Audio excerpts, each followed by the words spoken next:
Hello and welcome to MSG Cooks Free. Today we're going to take one gluten-free, egg-free cake recipe and we're going to turn it into 4 different cakes. Our first cake is going to be a strawberry layer cake. The second will be blueberry peach upside down.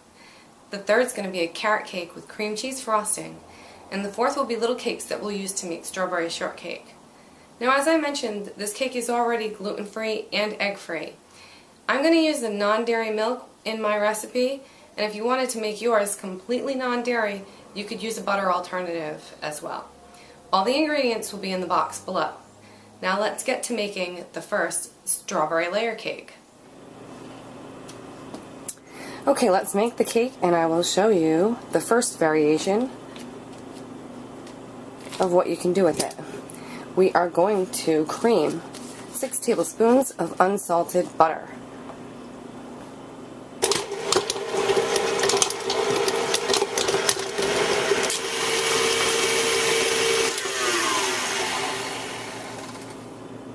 Okay, now that our butter is nice and creamy, to that we are going to add 1/3 a cup of our sugar mixture.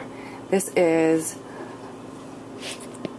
1/3 a cup of regular sugar and 1/3 a cup of coconut sugar combined. So basically we're going to use half of that by taking out 1/3 a cup to blend in with our butter.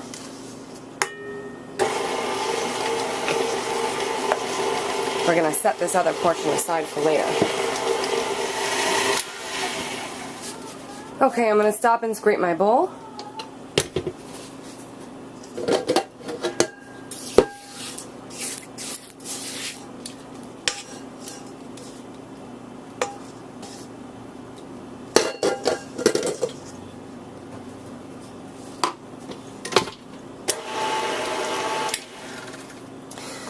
To this, we are going to add 1/4 a cup of applesauce. And blend it. I'm going to stop and scrape my bowl again.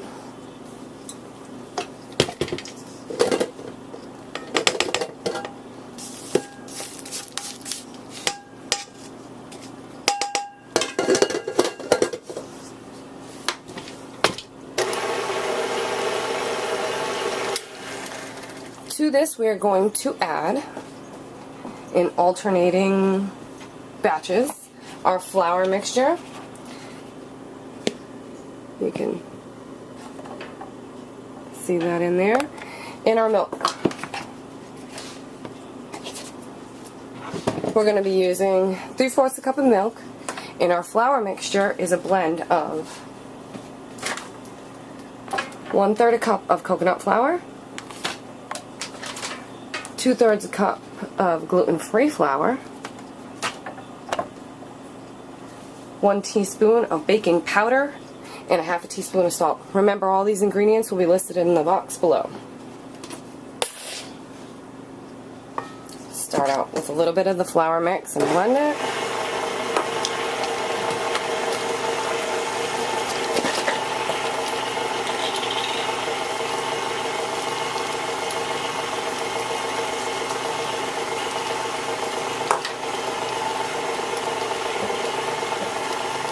Going to add a little bit of milk. Now we're going to add a little bit more flour mix. And a little bit more milk. Finish off the flour.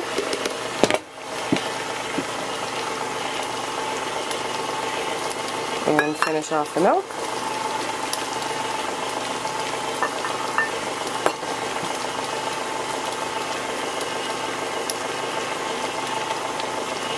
I'm going to stop and scrape. Now, depending on what kind of flour you are substituting,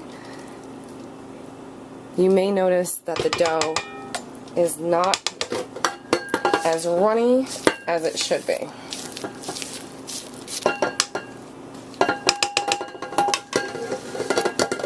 Like this, for example. That coconut flour has really soaked up a lot of my milk. So I'm just going to add another small splash, maybe about a tablespoon more. Stir it up.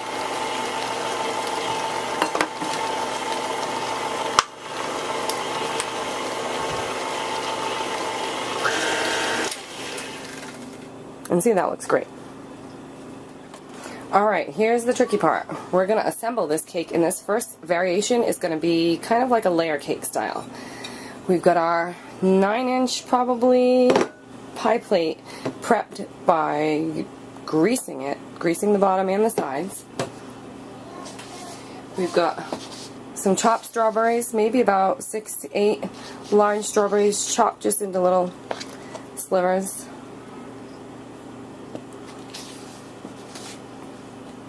And we've got the rest of our sugar and some cinnamon. What we're going to do is take about half of the batter, a little less than half. You want more for the top, because the top is harder to spread on top of all your filling. I'm going to spread that around the bottom.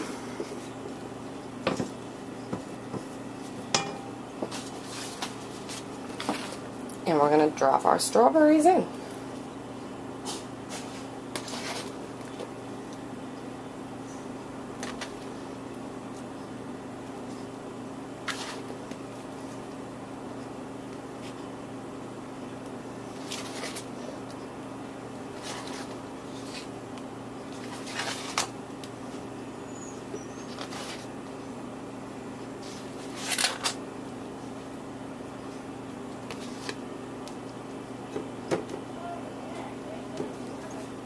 Now remember, this recipe is very forgiving. You could use apples, you could use pears, peaches, I guess you could even do, I guess you could even do bananas if you like.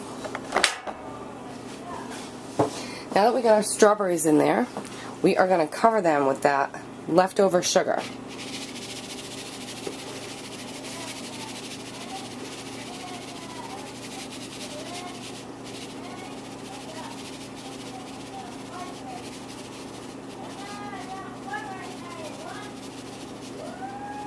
I'm going to save just a teeny bit for the top.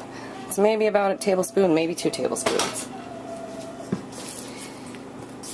Then we're going to take the rest of our batter and gently try and spread it over the top of this as evenly as we can get it, covering as much of our strawberry layer as we can.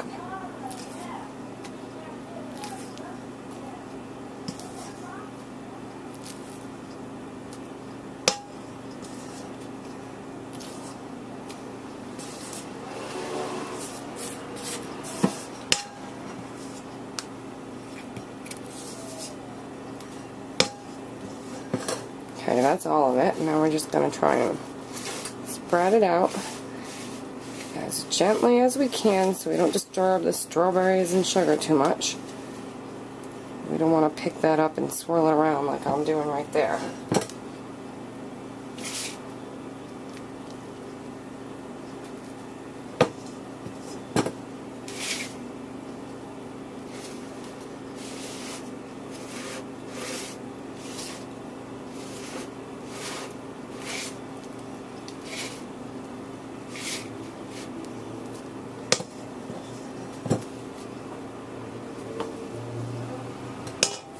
Alright, now we're going to cover it with that little bit of sugar left over, and then we're going to sprinkle some cinnamon on top.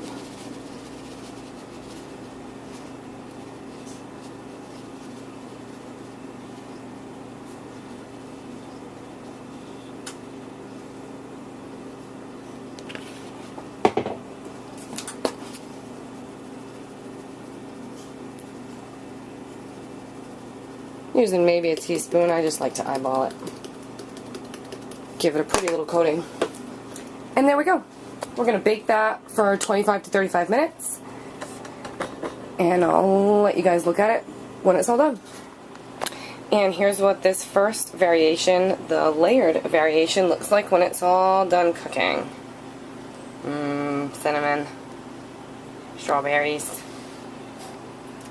Here's a shot of the inside of the cake after it's been served.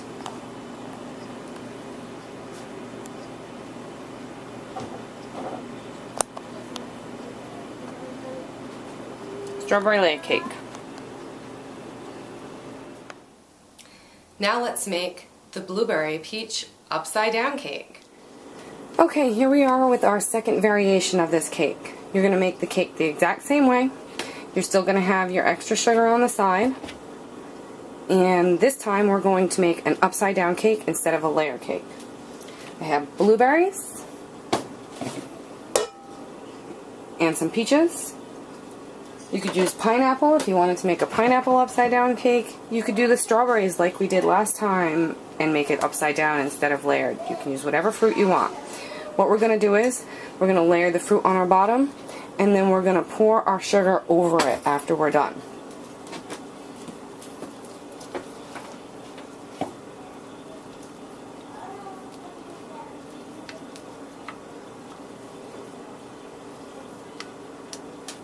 Now these peaches still had their skin on them. I have skinned peaches and made this recipe, and I have not skinned peaches and made this recipe, and I don't find much of a difference.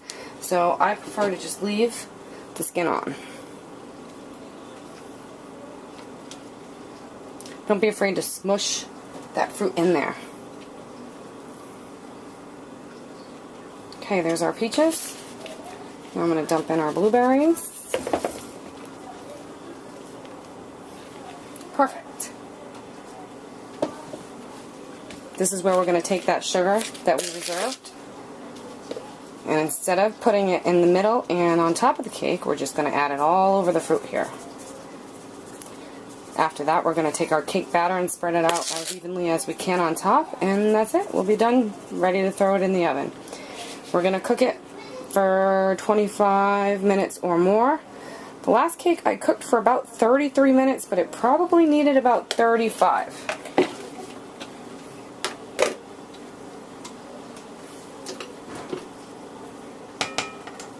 Just going to take a minute to scrape my bowl out. Okay, now that my batter's ready, I'm going to just start plopping it on top and spreading it out.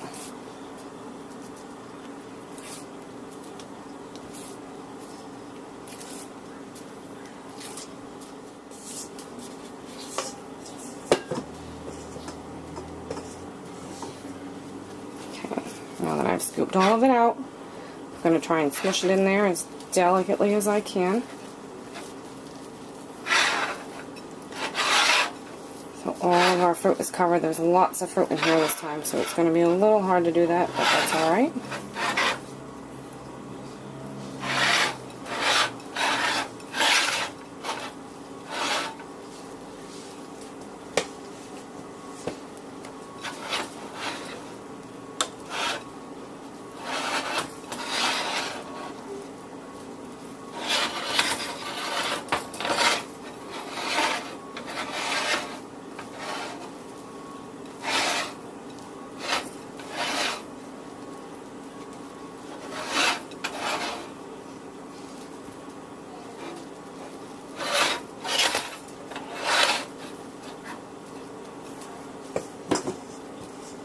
Now one thing I wanted to do that I didn't was to sprinkle just a teeny bit of straight cinnamon on top of that fruit before I put this on top after I covered it with sugar. But since I forgot, I'm just going to sprinkle it on this part of the cake.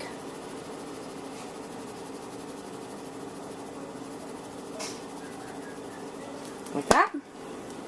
And it's ready to go in the oven. I'll show you a picture of it after it's done cooked and we're ready. Okay, that's what it looks like straight out of the oven when it's done being cooked.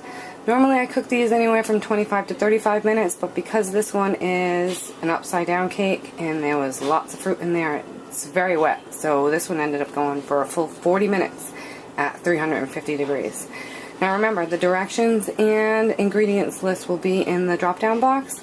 So all of the information will be there. I'll show you this after I've flipped it onto a plate and when it's served. Okay, we're going to flip this cake onto a plate. First thing to do, run a knife around the edges so all of the cake part is nice and loose. It's awfully sticky because of the juices, so we want to get it nice and loose so it slides out of this pan nice and easily. We don't want it to break into pieces and give us trouble. Okay, I think it's pretty good. This is the plate I'm going to flip it out on. Put it on top. Make sure you're nice and centered. And then flip. And hope for the best. See how it's starting to separate? There it goes. Now what I like to do, because that's a whole bunch of awesome there left in the dish, is just scoop this out and fill in our holes anywhere where it might have left a spot. Smooth it out real nice. We don't want to get rid of any of this delicious sauce. We worked hard to make it. We don't want to get rid of it. And there you go.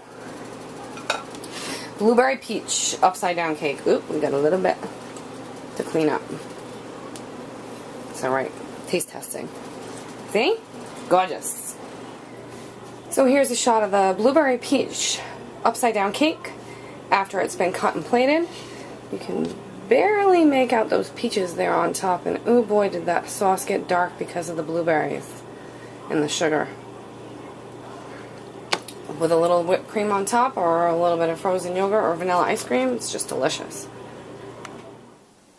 Now let's make the carrot cake with cream cheese frosting. Okay, here we are on our third variation of this cake. We are going to make the cake batter exactly as we did in the very first video. No variations to it until this point. Cake batter is already ready. We could have just thrown it in the pan right now, but we're going to add a teaspoon of cinnamon. And this is one probably large carrot grated up. I would say maybe that's a half a cup, maybe 3/4 of a cup. We're just going to dump that right in, and we're going to blend it, and then we'll be able to add it to the pan.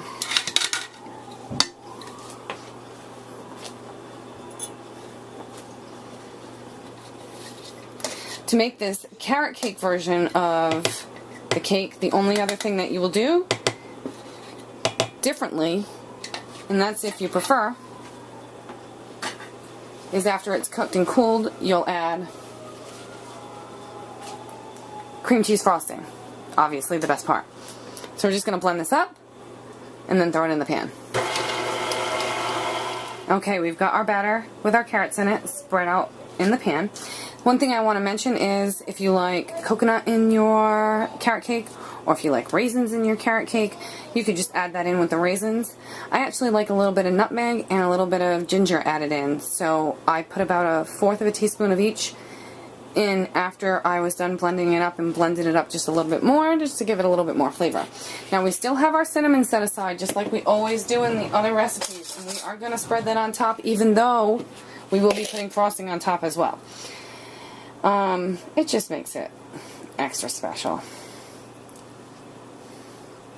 If you're not a big fan of frosting, or if you want to cut down on calories, you could just eat it right like this after it comes out.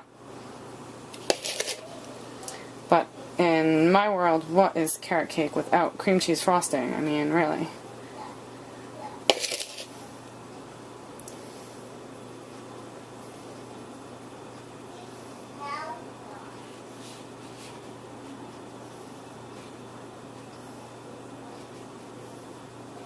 I did actually put a sprinkle of cinnamon in this sugar mix as well, just to give it some added flavor, and we're all set. We're going to bake this just like we did all the other cakes, and I'll show you it when it's all done cooking. Okay, here's what it looks like all cooked.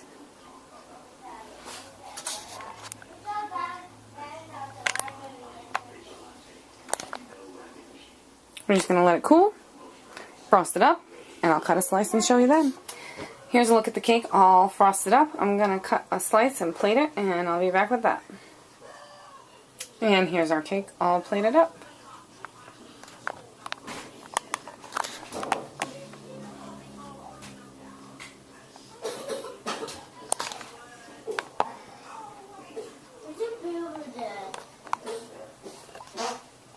Carrot cake. Finally, let's make our little cakes to make our strawberry shortcakes. Okay, this is the last variation that I'm going to show you with this cake, and it's just to make the cake straight into little muffins, and we're going to use those as our little bottom biscuits to make strawberry shortcake. So what we're going to do is, we have this mini muffin tin. We're going to use the sugar we've got left over, and I'm going to sprinkle just a little bit in the bottom. I'm going to save some so that we can do the same thing on the top.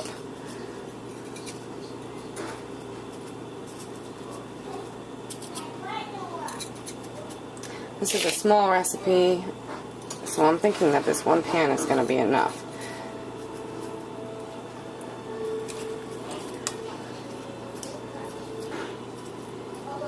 Now this pan was already greased before I started doing this.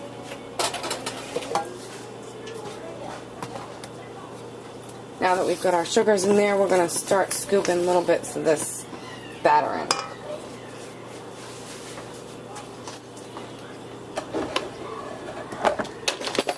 Excuse me. Since I'm lucky enough to have one of these scoopers, I'm going to use this.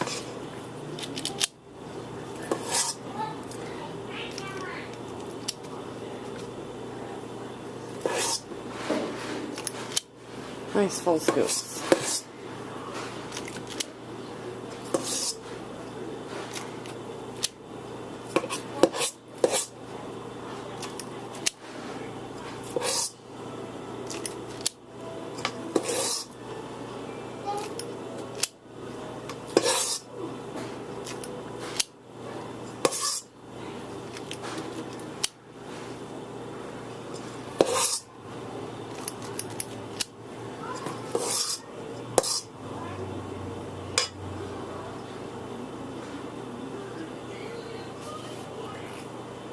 Now I actually have about half the batter left, but that's the only little pan that I have like that. So I'm going to grab a mini loaf pan. I'll be right back. Okay, there's my mini loaf pan for the remainder of this batter. I'm going to add some sugar into that pan.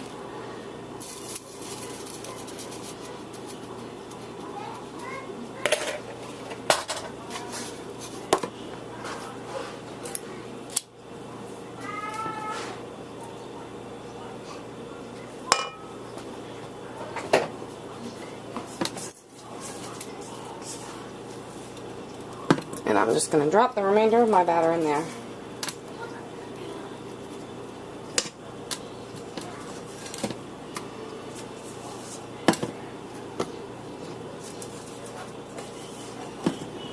Now I wouldn't make this cake like this straight to eat if I didn't have the strawberries and the whipped cream or Cool Whip to go with it. It's a nice cake, but it's a little bland. I guess you could spice it up with some cinnamon and some nutmeg, or maybe even some lemon zest or orange zest, whatever you like, and give it a try. But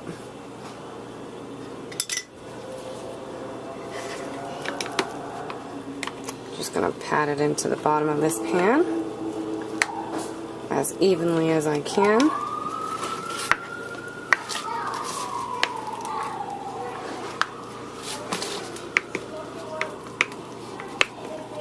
There we go.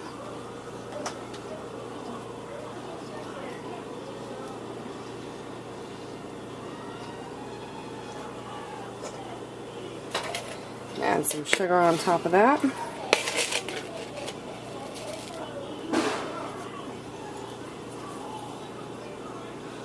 Okay, that loaf for the remainder is ready to go. Now we're going to just finish off these guys. Just going to smush these in as best as I can. I'm not going to worry too much about it.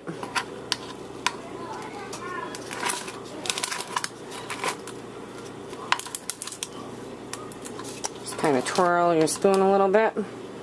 Use the side of the muffin cup to get the remainder off of the bottom of the spoon.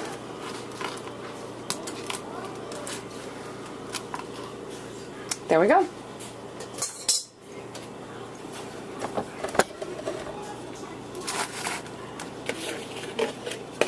Now I'm going to sprinkle the last bit of sugar on top of these, and they'll be ready to go in the oven.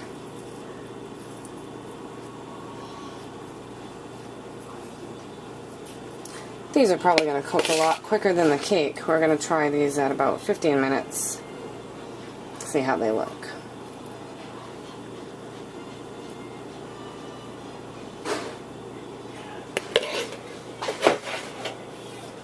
Okay, let's throw them in the oven. So these guys did not come out of the pan very easily because of that sticky bottom of sugar that I gave them. But they are going to be delicious. I can tell already. So here's a chart of the loaf after it's come out of the oven. Those little muffins took about 20 to 25 minutes, while the loaf took a little bit more, like 30.